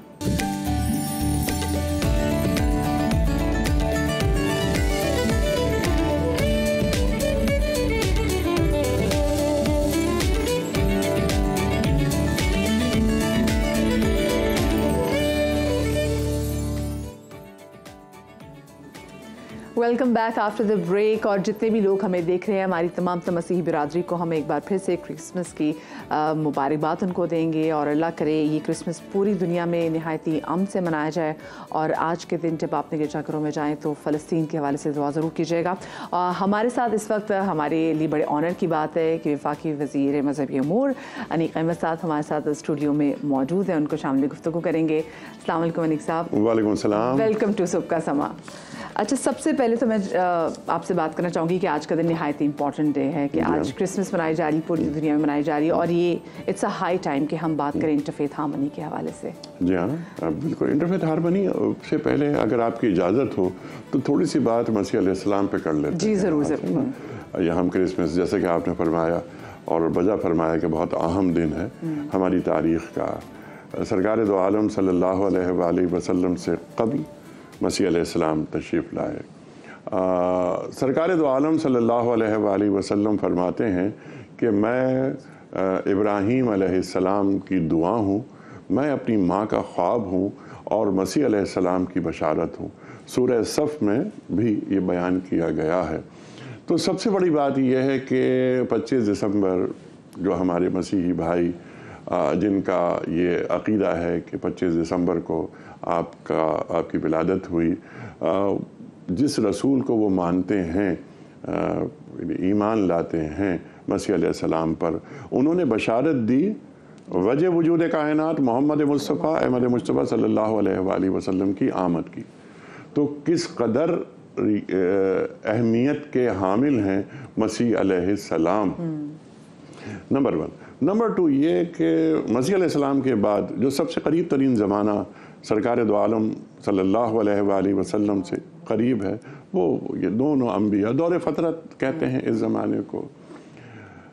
अल्लाह के रसूल सल्लल्लाहु अलैहि वसल्लम जब तशरीफ़ लाए, आपकी फिर बैसत हुई, तो आपका सबसे बड़ा यानी चंद बड़े कामों में से एक बात ये थी कि तमाम अम्बिया को मानना, जैसा कि हमारे ईमान का हिस्सा है. और मसीह अलैहिस्सलाम हो या मूसा अलैहिस्सलाम हो, उन पर ईमान लाए बगैर हमारा ईमान मुकम्मल नहीं होता. तो मसीह अलैहिस्सलाम को नहीं मानते थे कौन लोग? यहूदी. उससे पहले तौरात के हामिल, जबकि तौरात में मौजूद है, और बनी इसराइल के आखिरी नबी मसीह अलैहिस्सलाम, ये कुरान बयान फरमाता है.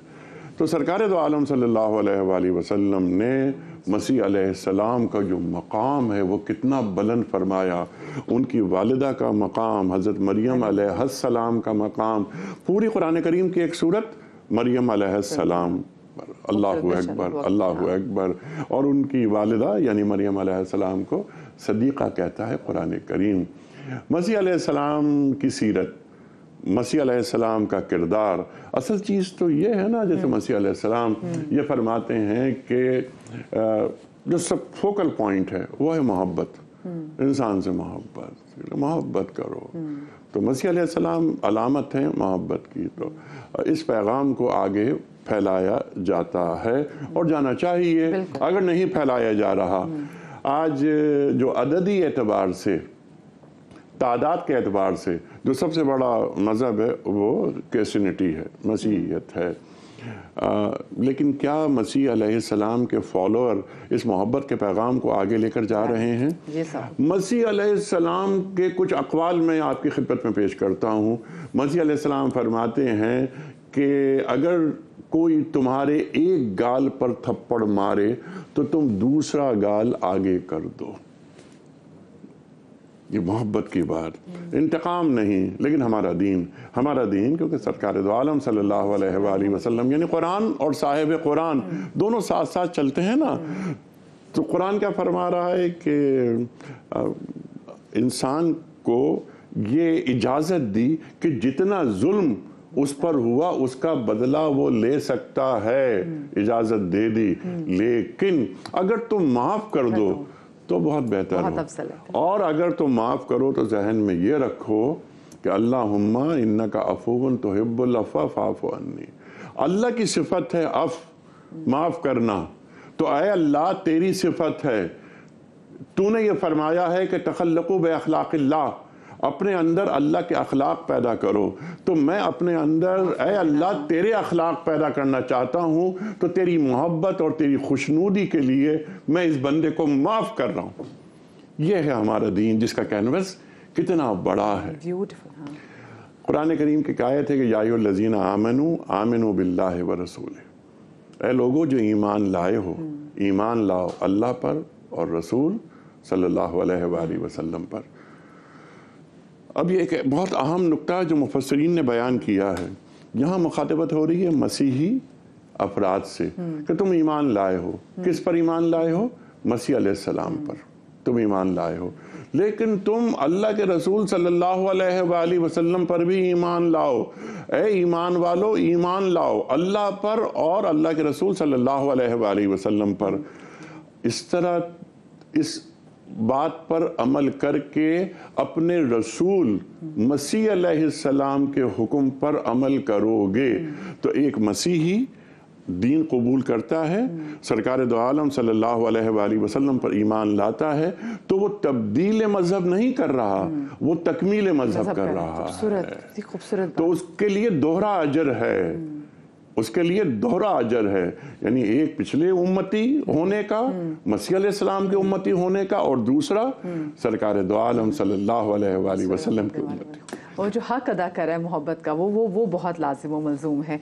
अच्छा, आज कितनी बात ज़रूरत समझते हैं कि हमारे यहाँ, जैसे आपने बात की कि हज़रत ईसा जो रूहुल्लाह थे तो उनका पैगाम था मोहब्बत, तो वो कितना वो ज़रूरी है कि वो एसेंस हम ले सकें, वो जो इंटरफेथ हार्मनी की हम बार बार बात करते हैं वो हमें अब नज़र आना चाहिए। जी सुभान अल्लाह, बेहतरीन सवाल। देखिए, इस हवाले से कुरान क्या फरमा रहा है और अहले किताब से फरमा रहा है। किसके ज़रिए फरमा रहा है? सरकार दो आलम सल्लल्लाहु अलैहि वसल्लम के ज़रिए। अल्लाह फरमा रहा है कुल, यानी बात तो मेरी है, लेकिन मेरे महबूब सल्लल्लाहु अलैहि वसल्लम आप बयान फरमा दीजिए। तालो कुल या अहलल किताब, अहले किताब, अहले किताब से मुखातबत हो रही है। तालो इला कलिमतिन सवाइम बैनना व बैनकुम अल्ला नाबुदा इल्लल्लाह, अल्लाह कुरान करीम में फरमा रहा है जो कॉमन ग्राउंड्स हैं, जो मुश्तरक बातें हैं, आओ उस पर इश्तिराक करते हैं। ये अल्लाह कुरान करीम में फरमा रहा है। तो आपने जो बात की इंटरफेथ हार्मनी, वो भी हमारे पास है अल्हम्दुलिल्लाह, और हमने पूरे पाकिस्तान में यही पैगाम दिया है। हमारे साथ यहाँ कराची में हम बैठे हैं, लोगों को मालूम ही नहीं कि कितना बड़ा आदमी इस शहर में है, जो कार्डिनल के ओहदे पर फायज है, जिसका नाम है जोसेफ कूट्स, इंतहाई पढ़ा लिखा आदमी। अच्छा, कार्डिनल दुनिया में 12-14 होते हैं, मैं वाज़ेह कर दूं इस बात को, बहुत से लोग नहीं जानते। इन्हीं 12-14 अफराद में से पोप मुंतखब किया जाता है। वाकई हमें इस चीज़ का इल्म नहीं तो मैं इसीलिए आपके प्रोग्राम के जरिए ये बात मैं आगे पहुंचाना चाहता हूं। तो जोसेफ कूट से बात होती है। अभी 2 दिन पहले ये क्रिसमस का केक मैंने और जोसेफ पूट्स ने कराची में एक साथ काटा। और वो जो असल में तो जो पैगाम है, जो मसीह अलैहिस्सलाम क्या फरमाते हैं कि तुम लोगों को क्या हुआ है, तुम मच्छरों को छानते हो और ऊंट निगल जाते हो। कितनी बड़ी बात है। मसीह अलैहिस्सलाम फरमाते हैं कि ये जो तुम्हारे पास लोगों से मुखातबत हो रही है, लोग बैठे हुए हैं आपका आवाज़ सुन रहे हैं, कि ये लोग तुम्हारे पास आते हैं जो यहूदी उलमा होते हैं, और ये क्या करते हैं कि तौरात की आयत बयान करते हैं और बहुत अच्छी अच्छी बातें करते हैं। इनकी बातों पर अमल करना, लेकिन कभी इन जैसा बनने की कोशिश नहीं करना, क्योंकि ये कब्र में पड़ी हुई बोसीदा हड्डियां हैं जिनकी कब्रों पर कलई कर दी गई है। ये मसीह अलैहिस्सलाम फरमा रहे हैं, तो किरदार देखना चाहते हैं। हाँ। तो मसीह हमारा दीन वइन्नका लअला खुलुक़िन अज़ीम, अल्लाह के रसूल सल्लल्लाहु अलैहि वसल्लम के लिए अल्लाह फरमा रहा है कि हमने आपको अखलाक अज़ीमा पर फायज किया। क्या कहने? तो इन्नमा बुइस्तु लिउतिम्मिमा मकारिमिल अखलाक, अल्लाह के रसूल फरमा रहे हैं सल्लल्लाहु अलैहि वसल्लम कि मैं अखलाक को उसके कमाल तक पहुंचाने के लिए रहमतुल लिल आलमीन वमा अर्सलनाका इल्ला रहमतल लिल आलमीन। अल्लाहु अकबर, अल्लाहु अकबर।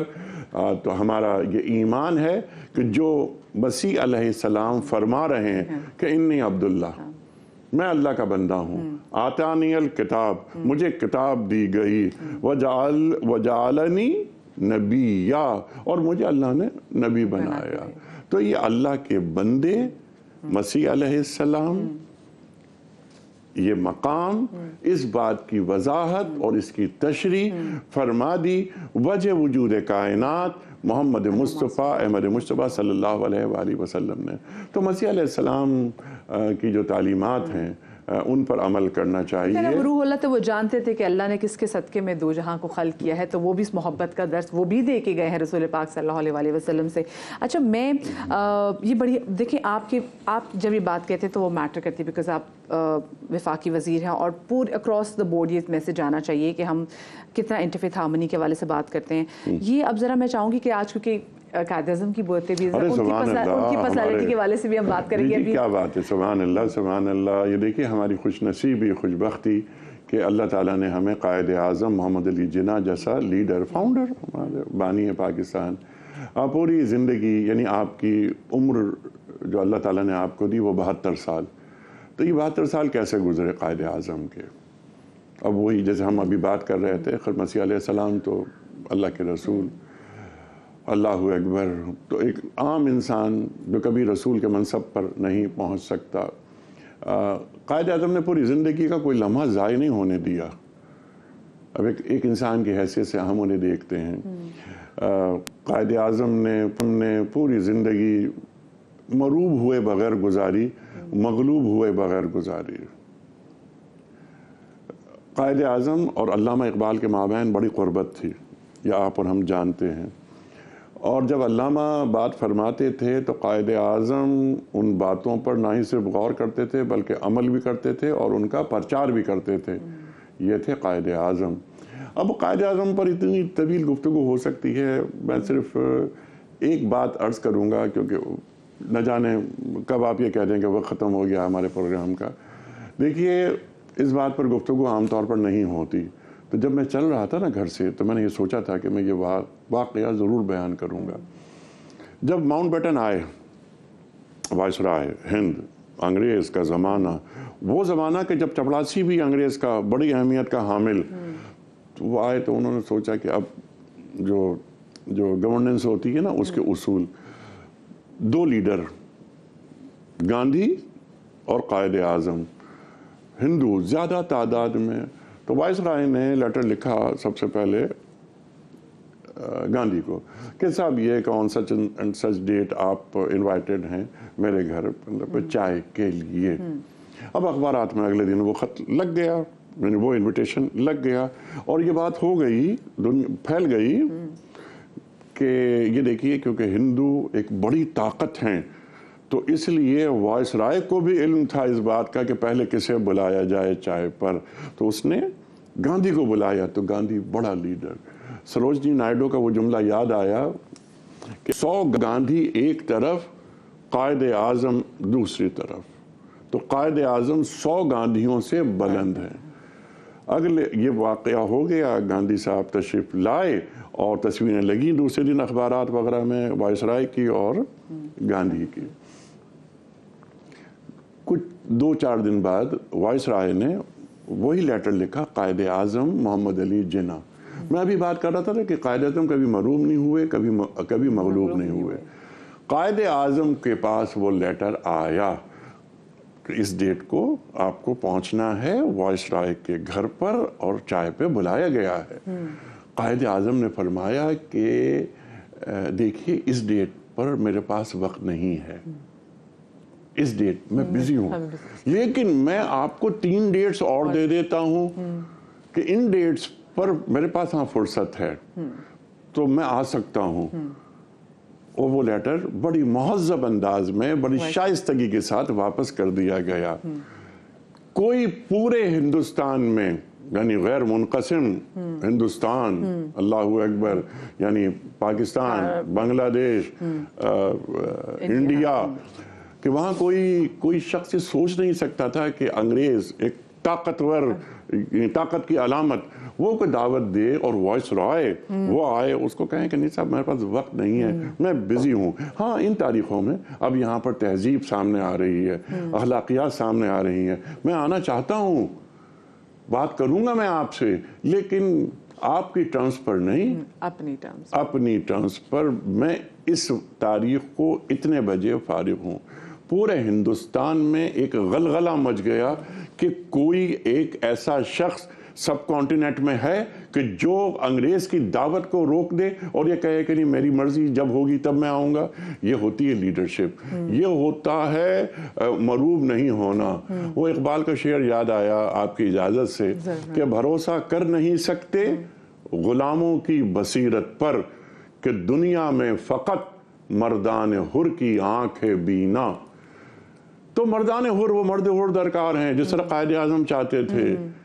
कायद आज़म कभी मरूब हुए किसी से? नहीं हुए। आखिरी बात मैं अर्ज़ करूँ, क्या वक्त मुकम्मल हो रहा है?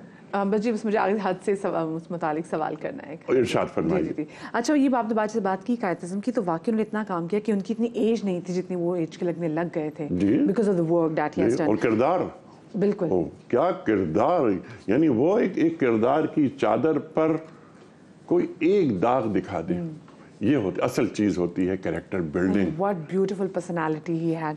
अच्छा, हज के वाले से बात करें, क्योंकि पहले मुसलसल खबर आई थी कि जी उतनी दरखास्तें मौसूल नहीं हुई जितनी होनी चाहिए थी, लेकिन अब फिर आप लोगों ने इतना ज़बरदस्त लोगों के लिए पैकेजेस के ऐलान भी किए, पैसे आप लोगों ने कम किए, टिकट्स के पैसे कम कराने पर भी हम मुसलसल काम करें। तो फिर हमने सुना है कि जी आप लोगों के पास इनफैक्ट जो आप लोगों का टारगेट होता है उससे भी कहीं ज़्यादा दरखास्तें आ गई, रेगुलर ज़्यादा आ गई हैं हमारे पास। और 28 दिसंबर को हम करने जा रहे हैं बैलेटिंग। हमारे पास कुछ 6-7 हज़ार एप्लीकेशन ज़्यादा आई हैं। कोशिश हमारी ये है, लेकिन हम ये रखेंगे अप्रूवल के लिए कैबिनेट के सामने कि ये जो 6-7 हज़ार एप्लीकेशन आई हैं इन्हें भी हम इजाज़त दे दें, लेकिन ये वज़ीर आज़म साहब और कैबिनेट उनकी इजाज़त हमें मिली तो हम ये काम करेंगे। दूसरी चीज़ ये कि हमने ओवरसीज़ पाकिस्तानियों के लिए जो स्कीम, यानी वो आप जानती हैं कि वो स्पॉन्सरशिप स्कीम होती है, तो उसमें डॉलर्स में पेमेंट करनी पड़ती है। तो उसमें हमारे पास जो कोटा था वो 25,000, लेकिन हम उससे हमारे पास जो एप्लीकेशंस आई हैं वो 5,000 भी नहीं आई हैं। तो उसके लिए हमने 31 दिसंबर तक डेट बढ़ा दी है। उस वजह क्या है कि आप डॉलर्स में पेमेंट करें, पाकिस्तान की मईशत को मजबूत करें और इस इबादत में रियासत का मफाद भी पेश नज़र रखें। ये सहूलतें जो फराहम की, जिस तरफ आपने इशारा फरमाया कि हाँ हमने पैकेज, कभी नहीं हुआ कि अगले साल का पैकेज पिछले साल से कम हो 1 लाख ये पैकेज, जब करेंसी भी डिवैल्यू हो गई हो। जी करेंट और बहुत सारे मसाइल हैं। फिर हमारे जो यानी इन्फ्लेशन हुआ है, हमारी ये महंगाई कितनी बढ़ गई है, लेकिन अल्हम्दुलिल्लाह अच्छा हमारा कोई क्लेम नहीं है कि अल्लाह ताला ने बस करा दी। बहुत ज़बरदस्त, बहुत शुक्रिया अनीक साहब। मेरे लिए बहुत बड़े ऑनर की बात थी कि आप मेरे शो पर आए, मेरे स्टूडियो से मेरे साथ मौजूद थे और हमने आज के दिन की मुनासबत से इतनी ज़बरदस्त बातें की और बहुत सी चीज़ें सीखे भी। और जहाँ पे फिर रसूल पाक सल्लल्लाहु अलैहि वसल्लम का जिक्र हो जाता है तो फिर तो आपको पता है कि वो फिर जिक्र भी और उस बैठना भी इबादत हो जाती है। बहुत शुक्रिया सर एक बार फिर से आपका। मुझे एक छोटी सी ब्रेक लेनी है, ब्रेक के बाद दोबारा हाजिर होते, कहीं मत जाइएगा।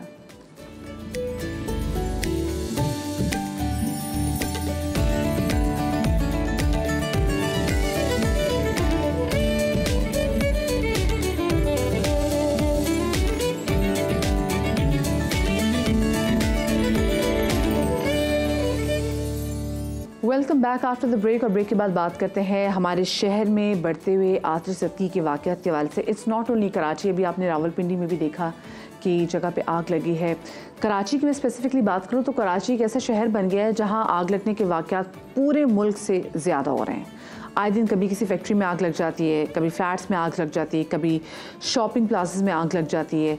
असल मसला क्या है, ये आग क्यों लगती है, और अगर आग लगती है तो बर वक्त उस पर काबू क्यों नहीं पाया जाता, इतना वक्त क्यों लग जाता है, और किस तरीके से हम माली नुकसान को कम अज़ कम करें, इस हवाले से काम अभी करना है। बहुत सारी आप बिल्डिंग्स यहाँ पर देखते हैं, ये समझ में नहीं आती कि इन बिल्डिंग्स में कोई फायर एग्ज़िट मौजूद क्यों नहीं है, कोई सेफ्टी इस हवाले से क्यों मौजूद नहीं है। ये भी बहुत बड़ा एक सवालिया निशान है जो कि यहाँ पे एडमिनिस्ट्रेशन से पूछना चाहिए। इस हवाले से हम बात करेंगे। हमारे साथ मौजूद हैं रेस्क्यू 1112 के डीजी आबिद जलालुद्दीन शेख साहब। अस्सलाम वालेकुम जी, मैं आपको सुबह के समय में वेलकम कहना चाहूँगी। और साथ में हमारे साथ महकमा फायर ब्रिगेड के फायर ऑफिसर ज़फ़र खान भी मौजूद हैं। अस्सलाम वालेकुम ज़फ़र साहब, आपको सुबह के समय में मैं खुशामदीद कहती हूँ।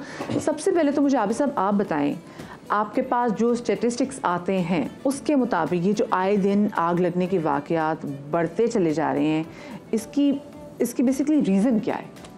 पहले तो बहुत शुक्रिया आपने हमें प्रोग्राम में लिया। और अनफॉर्चुनेटली हम फ्रीक्वेंटली इस वक्त फायर केसेस कराची में देख रहे हैं।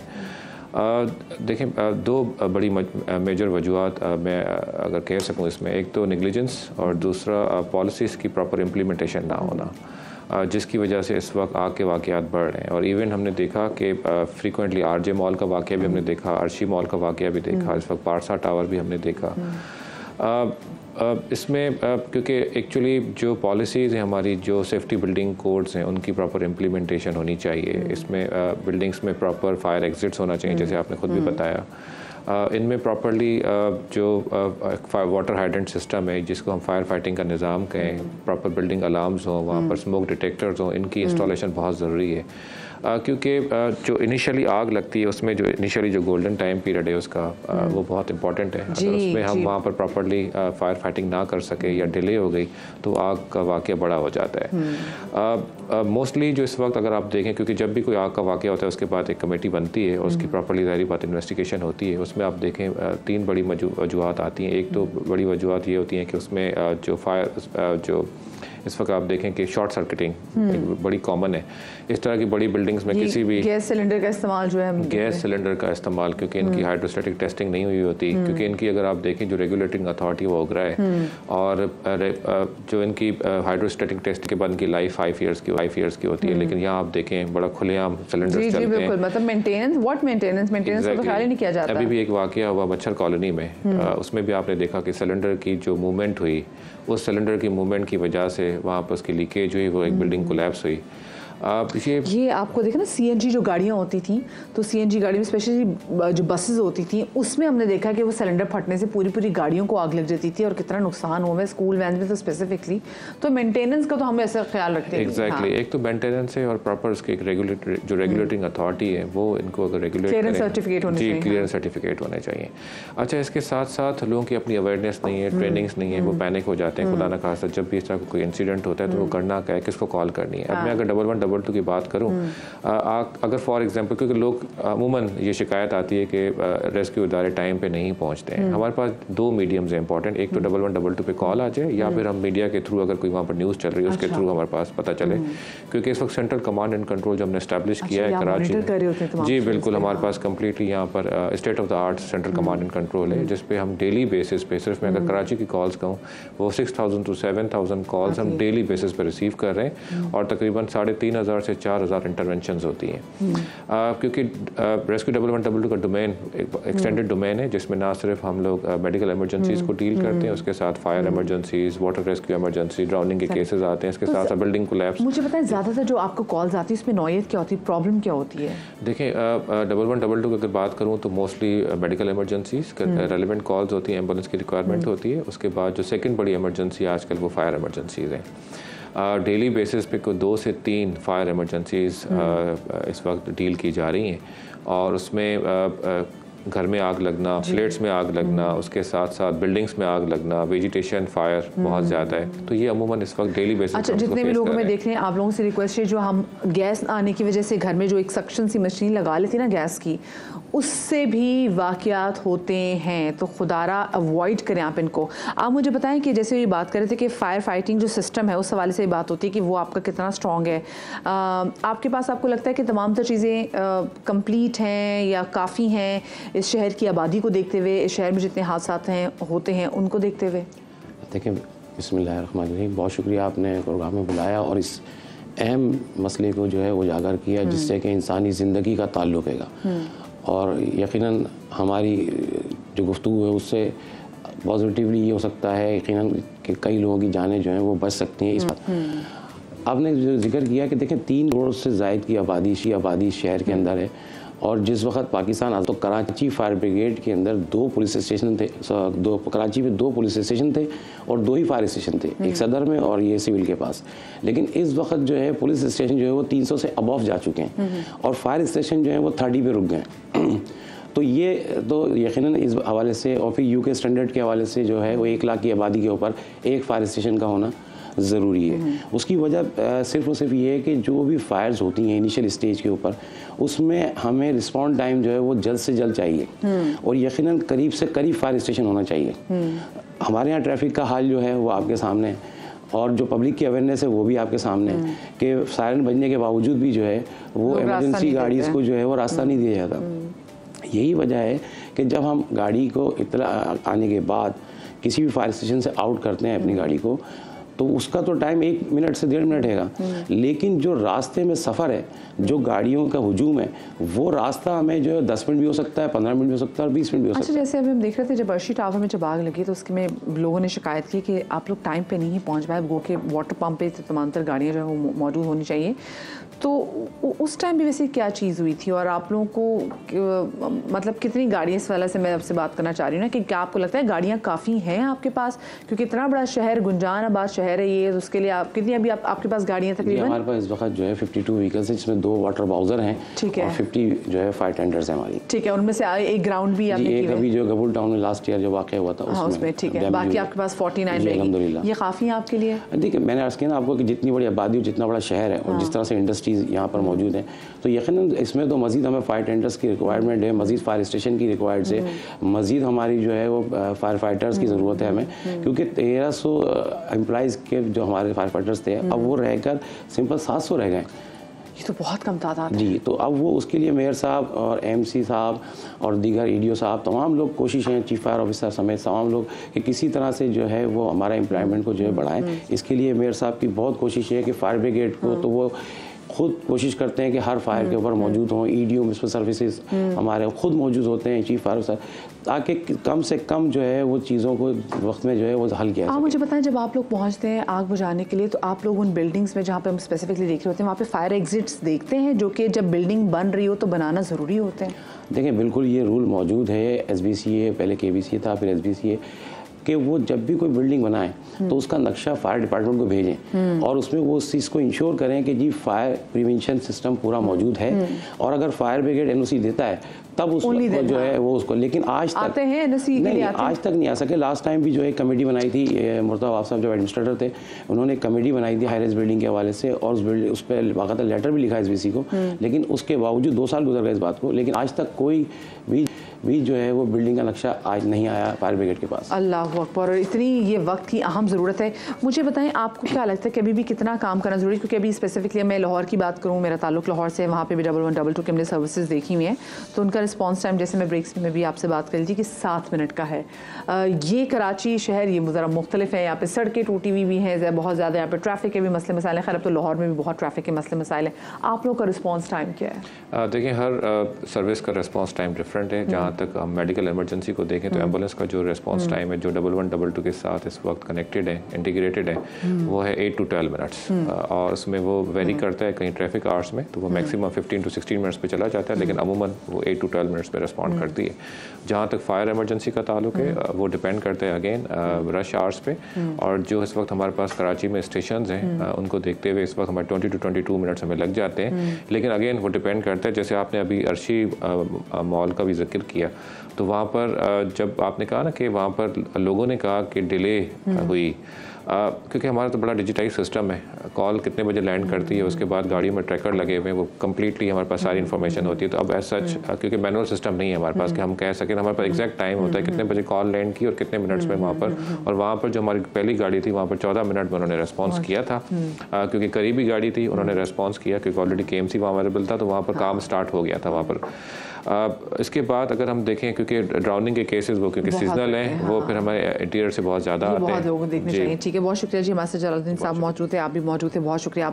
बड़ा इंपॉर्टेंट जनाब ये इशू था, इस पर बात करना बहुत ज़्यादा ज़रूरी है शो के अख्ताम पर, क्योंकि आज बहुत अहम दिन है। मैं चाहती हूँ कि ज़रा अच्छे एंड पर अपने शो का अख्ताम करूँ।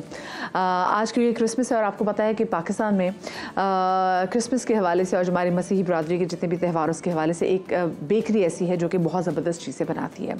ईस्टर पे हॉट क्रॉस बन्स बहुत ज़बरदस्त बनाते हैं, और उसके बाद जब क्रिसमस आती है तो उस पर भी वो बहुत ही ज़बरदस्त प्लम केक्स बनाते हैं। और आपको पता है कि क्रिसमस और प्लम केक्स ना हो ऐसा तो हो ही नहीं सकता। तो बिस्किटो बेकरी लाहौर कराची की, जो कि तकरीबन 4 दहाइयों से भी ज़्यादा के टाइम से काम कर रही है, वो बड़े कमाल हॉट क्रॉस बन्स भी बनाती हैं। वो भी तो नहीं बनाए, लेकिन हाँ प्लम केक्स उन्होंने बनाए हैं।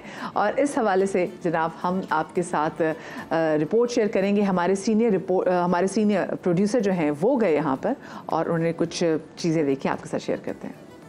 मस्कीटा फैमिली से हमने जो है, मेरे वालिद ने 73 में लिए बेकरी ली है, 73 से हम रन कर रहे हैं इसे।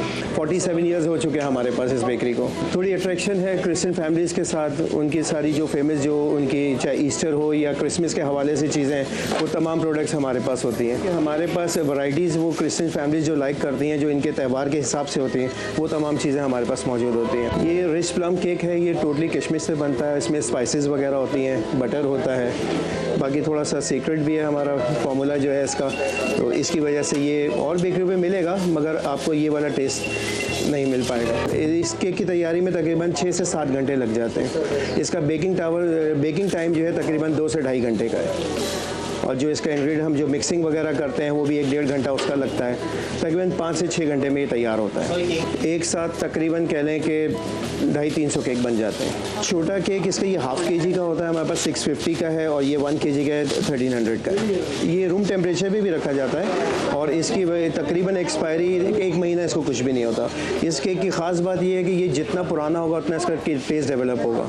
बाकी इसको आप फ्रीज़ कर देंगे तो लोग फ्रीज़ करके भी चलाते रहते हैं, फ्रिज में रख के भी। बाकी जो ये वैराइटीज़ आपके सामने स्वीट्स वगैरह रखी है क्रिसमस के हवाले से, ये तमाम चीज़ें, इसमें एक आमन आइस, इसके साथ एक केक और होता है हमारे पास, उसके ऊपर मैज़ेपैन लगा होता है, आमन आइसिंग केक कहलाता है वो, और वही केक जो है क्रिश्चियन वेडिंग में भी यूज़ होता है। अभी हम दूसरे काउंटर पे हैं, ये हमारे पास ये आमन टॉफ़ी है बादाम की, और ये बात केक है जिसमें ये बादाम का है और ये खोपरे का है, और ये है आमन आइसिंग केक हैं जो क्रिश्चियन वेडिंग में भी यूज़ होते हैं। ये छोटा है 2 पाउंड का, ये 4 पाउंड्स का है, और ये केक जो है दोनों ये क्रिसमस के हवाले से हैं। ये स्वीट है, आमंड टॉफ़ी है, ये भी बहुत क्रिसमस के हवाले से बहुत फेमस है। ये है 600 का बॉक्स है, और ये बात केक है, ये भी 600 ईच है। ये 1800 का है आमन आइसिंग केक, ये 3600 का है 4 पाउंड्स का, और ये बात केक है। बात केक के अंदर सूजी ऐड होती है, और ये भी स्पेशली क्रिसमस के लिए है, और ये क्रिसमस पे ही बनते हैं, उसके बाद ये केक बिल्कुल नज़र नहीं आते हैं। ये आमन आइसिंग केक तो हमारे पास 12 महीने होता है, और इसका टेस्ट भी बहुत अच्छा होता है। ऊपर मैज़ेपैन लगा हुआ है इसके। बस मैं यही कहना चाहूँगा इस वक्त सबसे पहले तो जो क्रिश्चियन बिरादरी है हमारी तरफ से, उनको बहुत बहुत मुबारक हो क्रिसमस की, और बस हम उनके साथ हैं, वो हमारे साथ हैं, और अल्लाह ताला सबको सलामत रखें। क्रिसमस की स्पिरिट फील होती है आपको ये केक खा के? मतलब इसकी क्वालिटी अच्छी है और वैरायटी काफ़ी है। It's called a rich plum cake, so it's very It has a tangy flavor to it, so it's overall it's very great. यहाँ पे आप लोगों से लेनी है मुझे इजाज़त। आप लोग अपना बहुत सारा ख्याल रखिएगा। शादरी आबादरी, अल्लाह हाफ़िज़।